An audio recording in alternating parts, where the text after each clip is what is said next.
आज की क्लास हम शुरू करने जा रहे हैं टीचिंग एप्टीट्यूड का अगला शीर्षक, जिसका नाम है शिक्षण की प्रकृति एवं विशेषताएं। क्या क्या शिक्षण के लक्षण होते हैं और क्या क्या विशेषताएं होनी चाहिए शिक्षण में, उनके बारे में हम यहाँ पर देखेंगे। ठीक है, तो यहाँ पर कुछ बिंदु लिखे गए हैं। इसके बाद क्या है, हमने इनका संक्षेप परिचय दिया है, जिन्हें क्या है आगे जानेंगे। ठीक है, तो पहली जो विशेषता या कहीं प्रकृति होनी चाहिए कि शिक्षण कैसा हो, गतिशील हो। ठीक है, शिक्षण की जो प्रक्रिया हो वो कैसी हो, गतिशील, निरंतर चलने वाली हो, ये नहीं कि रुक जाए, है ना। इसमें क्या है, जो जब टीचिंग कराई जाए बच्चे को, जब पढ़ाया जाए तो बच्चों को क्या है, निरंतर कुछ ना कुछ सिखाया जाए। ये नहीं कि हमने आज चैप्टर करा दिया तो हम आगे कुछ ना सिखाएं। अगर हमारा सिलेबस कंप्लीट हो गया है तो क्या है, उसे व्यवहारिक ज्ञान भी दें। तो क्या है, गतिशील प्रक्रिया है। उसके बाद क्या है, शिक्षण एक द्विध्रुवीय प्रक्रिया। द्विध्रुव से क्या तात्पर्य है, यहाँ पर तात्पर्य है शिक्षक और शिक्षार्थी से। किससे? शिक्षक और शिक्षार्थी से। ठीक है, क्योंकि जब ये दोनों ही नहीं होंगे तो शिक्षण प्रक्रिया चलेगी किसमें? ना तो कोई पढ़ाने वाला है ना कोई पढ़ने वाला है, तो शिक्षण प्रभावी होगा? नहीं होगा, शिक्षण कार्य हो ही नहीं सकता। ठीक है, तो एक विशेषता ये होगी। दूसरा क्या है, शिक्षण एक सामाजिक प्रक्रिया है। बिल्कुल, जो शिक्षण के माध्यम से क्या है, जो शिक्षक होते हैं वो देश के भविष्य को या शिक्षार्थियों को समाज में रहने योग्य क्या देते हैं, उन्हें शिक्षा प्रदान करते हैं कि कैसे उसे सामाजिक प्राणी बनना है, कैसे समाज में उसे अपने संबंध बनाने हैं, यानी कि कैसे उन्हें एक दूसरे से व्यवहार करना, मानवीय संवेदनाओं का विकास करना, सामाजिक परिवेश को समझना, है ना। तो वो सब चीज़ें किस में आएंगी, आपकी सामाजिक क्रिया के अंतर्गत। दूसरा जो विशेषता है, लक्षण है, शिक्षण सर्वांगीण विकास की प्रक्रिया है।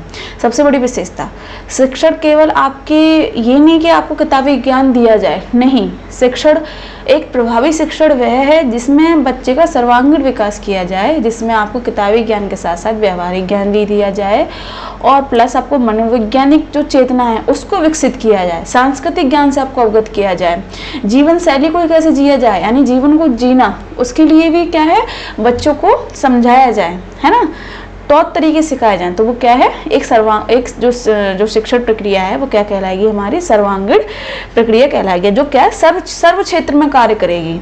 इसीलिए क्या है, शिक्षण एक सर्वांगीण विकास की प्रक्रिया है। अधिगम के लिए प्रेरित करने वाली, बिल्कुल, शिक्षण का मुख्य कार्य ही क्या है, मुख्य विशेषता यही है कि बच्चों को सिखाना। अधिगम का अर्थ ही तो होता है सीखना। तो इसका जो कार्य है, बच्चों को क्या है, सीखने की प्रवृत्ति को उजागर करना या उत्प्रेरित करना।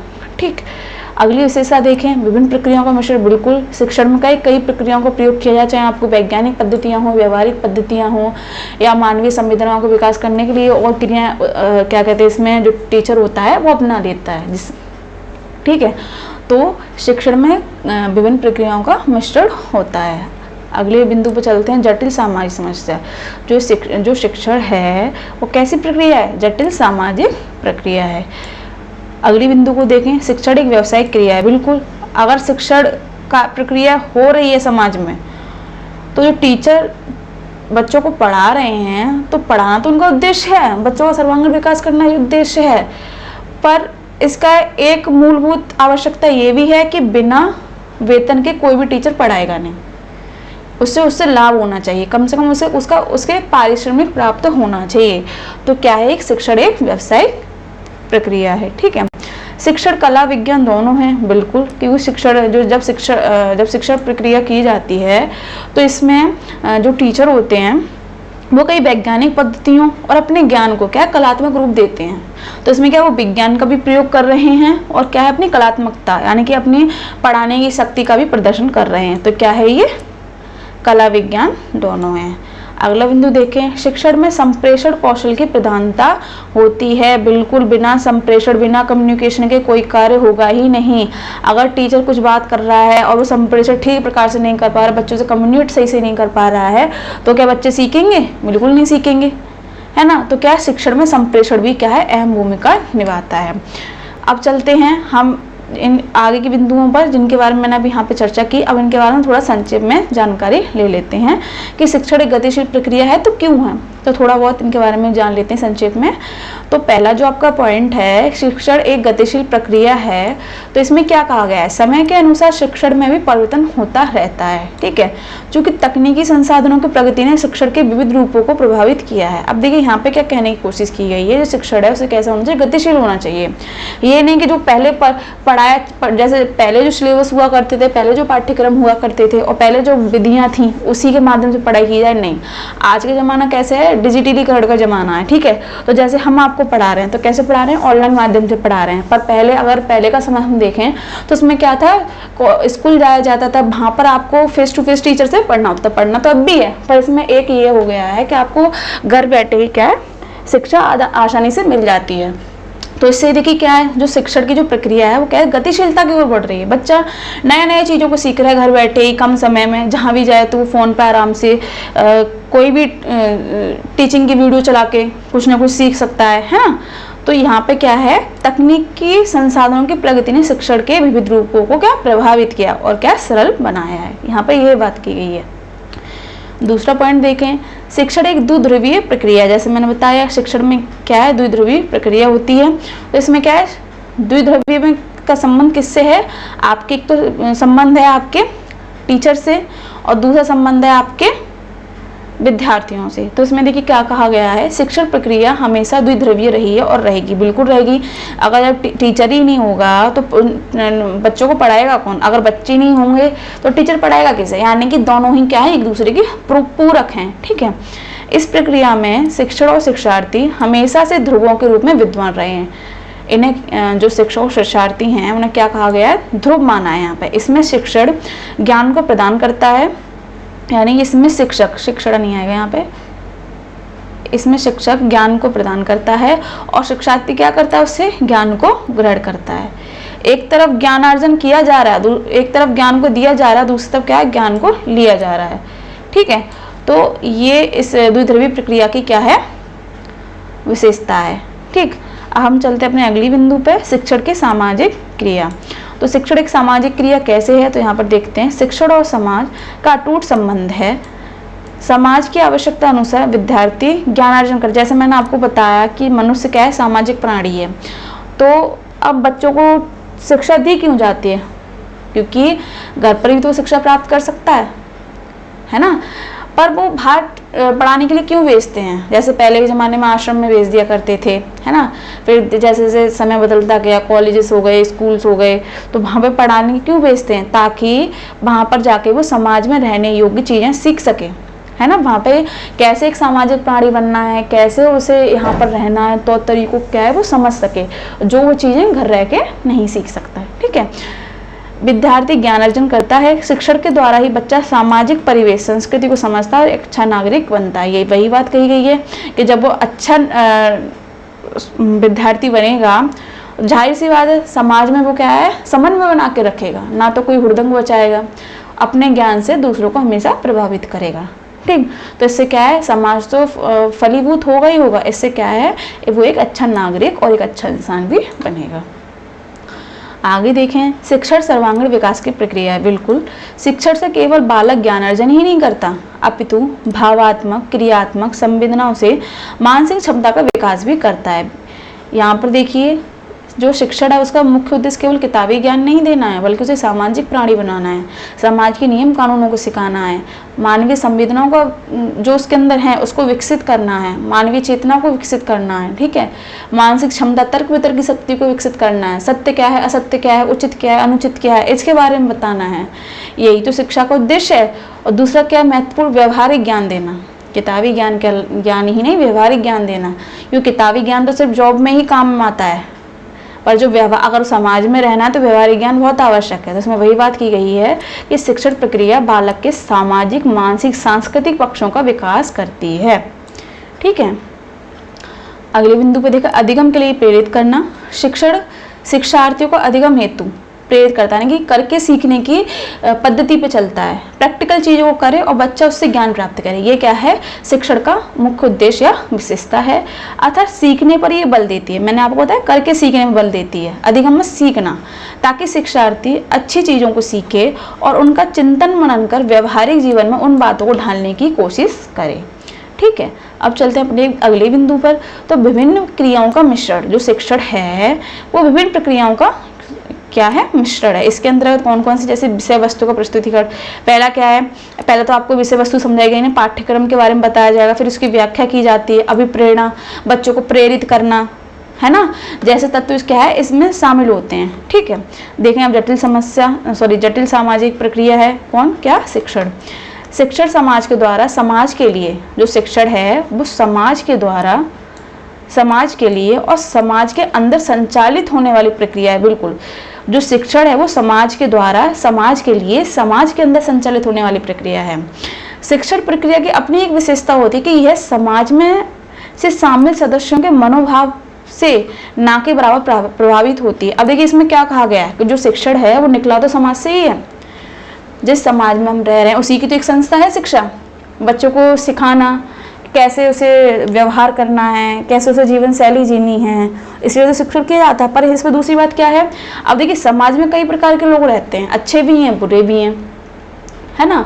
सकारात्मक सोच भी मिल जाएगी आपको, नकारात्मक भी मिल जाएगी, पर जो शिक्षा है वो हमेशा किसकी तरफ झुकती है, अच्छाई की तरफ। जो शिक्षा है बच्चों को अच्छाई सिखाती है, सकारात्मकता सिखाती है। ठीक है, तो इससे क्या है, इस जो शिक्षण है उस पर किसका प्रभाव नहीं पड़ता, समाज के लोगों का प्रभाव नहीं पड़ता। इस पर जो नेगेटिव चीज़ें हैं उसका प्रभाव शिक्षण पर नहीं पड़ता। ठीक है, तो यहाँ पर वो बात कही गई है। शिक्षण एक व्यावसायिक क्रिया है, इसके द्वारा एक तरफ शिक्षक को छात्रों की प्रगति एवं उनके विकास की जांच करने में सहायता मिलती है, दूसरी तरफ शिक्षक को इसके पारिश्रमिक मिलता है। अब देखिए इसमें क्या कही है, शिक्षण व्यावसायिक क्रिया है। देखिए एक और तो जो शिक्षार्थी हैं उन्हें ज्ञान प्राप्त हो रहा है, ठीक है, और उनमें समझ विकसित हो रही है, उनकी चेतना का विकास हो रहा है। वहीं दूसरी तरफ जो इन्हें ये सब चीज़ें सिखा रहा है उस शिक्षक को क्या मिलता है, पारिश्रमिक मिलता है। यानी कि जितना वो श्रम कर रहा है बच्चों को सिखाने के लिए, उसके बदले क्या उसे पारिश्रमिक दिया जाता है, जो किसको क्या दर्शाता है, इसकी व्यावसायिक क्रिया को दर्शाया जाता है। ठीक, बात करें अगले बिंदु की, तो शिक्षण कला एवं विज्ञान दोनों हैं। तो देखिए इसमें क्या कहा गया है, कुछ लोग जन्म से ही शिक्षक बनने के लिए होते हैं, यानी किसी में बचपन से ही ये गुण होता है कि वो अपनी बात को दूसरों पर अच्छी तरह से प्रभाव डालते हैं और लोग उनकी बातों को समझते भी हैं। ठीक है, तो यहाँ पर वो बात की गई है, अतः वे अपने स्वाभाविक गुण के माध्यम से कुशल शिक्षक बन भी जाते हैं। अब इस संदर्भ में क्या कहा गया है कि इनमें कलात्मकता शुरू से ही है, बच्चा तेजस्वी शुरू से ही था। ठीक है, ये गुण उसमें शुरू से ही था, तो क्या ये कला है। जबकि कुछ लोग वैज्ञानिक विधियों के माध्यम से शिक्षण कार्य करते हैं, तो इस संदर्भ में शिक्षण विज्ञान है, अतः शिक्षण कला एवं विज्ञान दोनों का समावेशित रूप है। देखिए एक पहलू तो ये हो गया, ठीक। दूसरा पहलू जो मैंने आपको आगे बताया था कि जब बच्चों को शिक्षा दी जाती है तो उसमें क्या है, जो शिक्षक का जो व्यक्तित्व होता है, ठीक है, वो अपनी विचारधाराओं, अपनी अवधारणाओं को सहजता से बच्चों को समझाता है, समाज में रहने के योग्य बनाता है, और उसके यही क्रियाकलाप क्या कहलाता है, उसकी कलात्मकता को दर्शाता है कि वो किस ढंग से बच्चों को, कहते हैं ना, एकदम प्रेरित करे कि हाँ बच्चा एक बार में सीख जाए। अगर नहीं सीख रहा है तो बार बार सिखाए, पर वो अपनी जिद को ना छोड़े, बच्चों को सिखाकर ही माने, तो वो टीचर की क्या है, कलात्मकता को दर्शाता है। तो ये क्या हुआ, शिक्षण की कला हो गई। अब विज्ञान क्या है, अब वो जिन पद्धतियों का प्रयोग कर रहा है, जिन क्रिया विधियों का वो प्रयोग कर रहा है जिससे बच्चा सीख सके, तो वो क्या कहलाएगा, हमारा विज्ञान कहलाएगा। तो एक पहलू हमारा ये निकला, दूसरा पहलू जो यहाँ पर हमने इनको बारे में बताया। ठीक है, आप सबको समझ में आया होगा। अब चलते हैं अगले बिंदु पर। शिक्षण के में संप्रेषण कौशल की प्रधानता, जैसे मैंने बताया कि एक कुशल शिक्षण वही है जिसमें क्या है, संप्रेषण यानी कम्युनिकेशन अच्छी तरह से हो।